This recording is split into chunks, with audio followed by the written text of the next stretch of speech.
Guys আজকে আমি আপনাদেরকে দেখাবো ফটিকছড়ি সিটি গ্রুপের যে চা বাগানটা আছে সেই চা বাগানটা। সো আপনারা সবাই আমার সাথে দেখুন এবং চা বাগানের সৌন্দর্যটা উপভোগ করুন। সো আজকে আমরা চলে আসলাম হচ্ছে ফটিকছড়িতে। ফটিকছড়ি চা বাগানটা ঘুরে দেখবো। এই যে কত সুন্দর একটা চা বাগান, অনেক বড় এটা একটা চা বাগানটা। দেখেন কত সুন্দর লাগতেছে এই চা বাগানটা।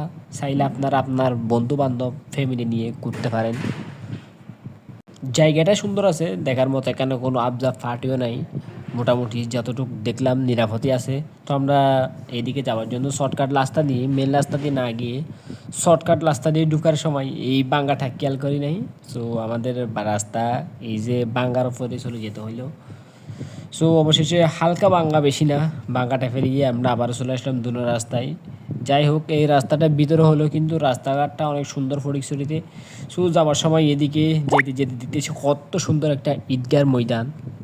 দেখেন এটার মেম্বারটা কত সুন্দর করছে এবং চারিদিকে চারিদিকে ওয়ালগুলো দেখেন কত সুন্দর লাগতেছে। এত বড় একটা ঈদগাহ দেখেন ফটিকছড়ি এরকম একটা ভিতর এলাকায় এরকম একটা সুন্দর ঈদগাহ অনেক সুন্দর লাগতেছে। দেখেন এর গেটটা এখন মনে হয় কাজ চলতেছে।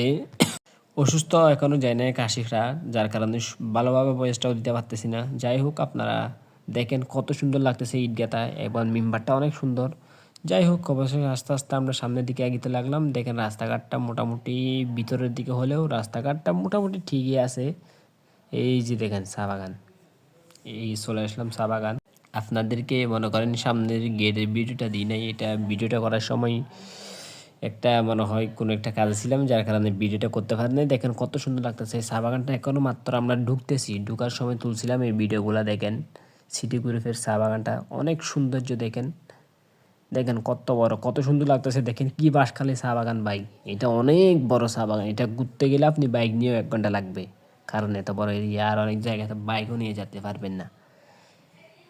সো আপনারা চাইলে আপনাদের বন্ধুবান্ধব বা আপনাদের ফ্যামিলি নিয়ে আপনারা এখানে ঘুরতে পারেন এবং সময়টা কাটাতে পারেন। আমরা আসার সময় দেখলাম অনেক মানুষ এখানে আসতেছে, কিন্তু আমরা একটু সরে সরে চলে গেছিলাম, কারণ আমাদের অন্য একটা কাজে আমরা ফটিকছড়ি গেছিলাম। এখান থেকে আমরা এই যে চা বাগানে ঘুরতে গেছিলাম, যার কারণে আমরা সময়টা ঠিক ততটা এখানে কাটাতে পারিনি।